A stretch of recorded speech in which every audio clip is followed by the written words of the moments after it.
Hello everyone, welcome back to our channel, and for this video I am going to continue with the life lessons that I've learned in my early 20s. I am supposed to move to my financial lessons, but I believe these are still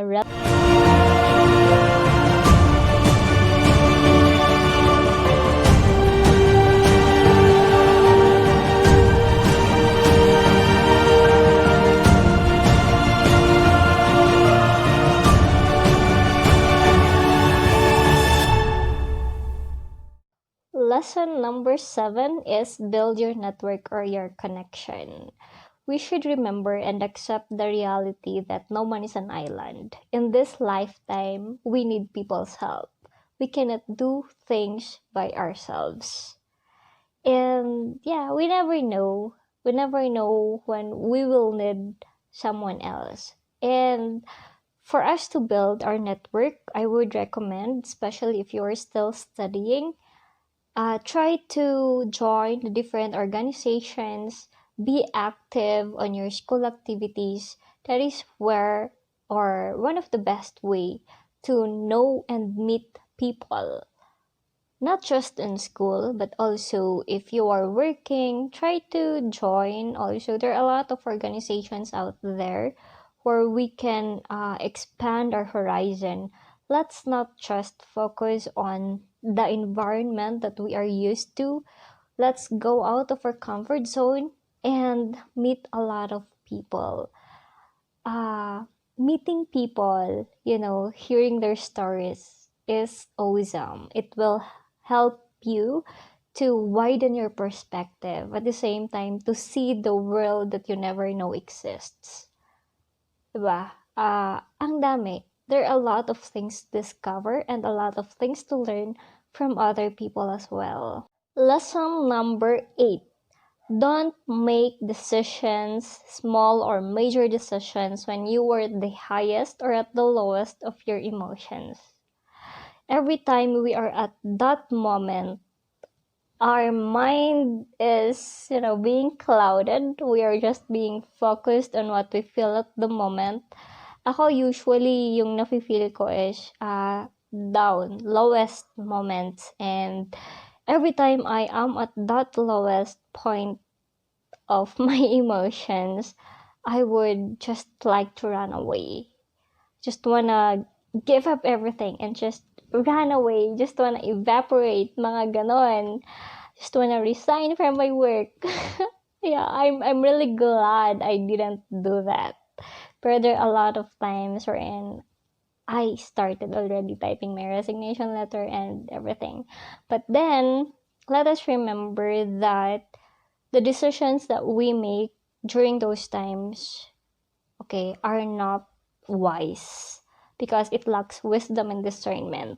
Hindi natin naiisip yung consequence ng mga decision natin sa point na yon, kasi masyado tayong na-hold or masyado tayong kinakain ng emosyon natin sa panahon na yon. So whenever we are at that situation, it would be better if we would just step back for a moment. Kung kailangan mong matulog ka muna. Kung kailangan mong maglakad-lakad ka muna. Just don't make any decisions at that moment. Kasi, more or less, pagsisisihan mo siya, more or less, hindi maganda yung mga consequences at yung kalalabasan. Kaya, let us learn to know more ourselves, learn to control, and learn the best ways on how we could cope up when we are at the peak or at the lowest of our emotions. Okay? Then, lesson number 9 is be kind. Be kind. Maging mabait ka. Maging mabait tayo. Our kindness can go a long way. I don't know if you're familiar with the book, Pay It Forward.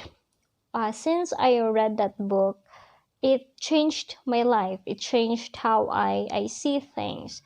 Like if someone helps me, not most of the time I give the help back. Sometimes I pass it forward. Like, for example, during the GCQs or even up until now, nakikisabay ako sa isa sa mga ka-workmates ko. Then, pag ako naman, nandun ako sa paradahan or nandun ako sa kalsada, naghahantay ng sasakyan and there's no jeep and I need to ride a taxi. If there are people there waiting also, I would invite them to sabay sa akin. It's just a way of being grateful because sinasabay din naman ako ng mga ka-work ko. So, pwede ko din naman silang i-invite kaysa ako lang naman yung nakaupo sa taxi, 'di ba? Makakarating pa kami sa pupuntahan naming pare-pareho na mas maaga. Mga simpleng bagay. At the same time, it is not hard to be kind, is it? We all have our own personal circumstance. We all have our own personal challenges. We have our own battles that we are facing every single day. And your simple kindness to someone, maybe simple lang yan para sa'yo, but it means a lot to someone else. Lesson number 10, be patient. Don't rush. Kasi yung sa kamamadali natin natutumba tayo o kaya natatapilok tayo. I am not a patient person talaga.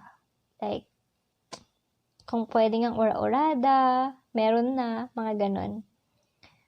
But God made me realize and taught me how to be patient last December. Lagi akong nagmamadali in the sense na feeling ko lagi akong may hinahabol na oras. Feeling ko I should achieve this by this time. May timeline nga ako Dapat gumraduate ako ng ganito. May master's na ako ng ganito or doctorate na ako ng ganito. I have those timelines set way back when I was still younger. But when you are dito na sa real world na eto na, did mo ma-realize na it's not that easy. And last December talaga, I put a timeline na sana permanent na ako by that time. Because it is really possible. Meron akong appointment actually last year, but they have to do the process again because there was an overlapping in the process. Kaya hindi siya nangyari. And I was really disappointed. It really broke my heart. That made me think to really resign and just leave the agency that I am working with. The appointment will come. I know that. It is just a matter of when. But during those times, I felt unimportant. Like, hindi kami pinapahalagahan ng agency na to. Yun yung na-feel ko that time. And every time I feel unimportant, I can easily give up on someone or on the agency. Pag lagi kong nafe-feel yung ganon, it would be better for me to go out or to give up kasi it is not healthy on my mental health. That is one of the biggest trigger, unfortunately, na I'm still working on. Anyway, back to our topic. Yun. Dahil nga sa timeline na naset ko na yon, masyado akong nasaktan doon. But then, after a while, when kapag muni-muni na ako, nakapag-reflect na ako, I learned how to be patient in a way. Medyo nadagdagan yung patience ko. And understanding as well. Like, in this life talaga, kahit nagkaano natin iplano yung buhay natin, what would still prevail is God's plan. And maybe hindi natin nakukuha yung gusto natin hindi lahat nakukuha natin sa paraan na gusto natin, kung kailan gusto natin. If God will make distractions on our part or make things na hindi natin yun makuha for us to maybe learn something, Like on my case, hindi ko nakuha yung appointment ko that time. To learn how to be patient. At the same time, to learn how to handle rejections. To learn how to handle the circumstance that those disappointments can bring, diba? Kasi in this life naman talaga is, hindi talaga lahat ng gusto natin is nakukuha natin the way we want it.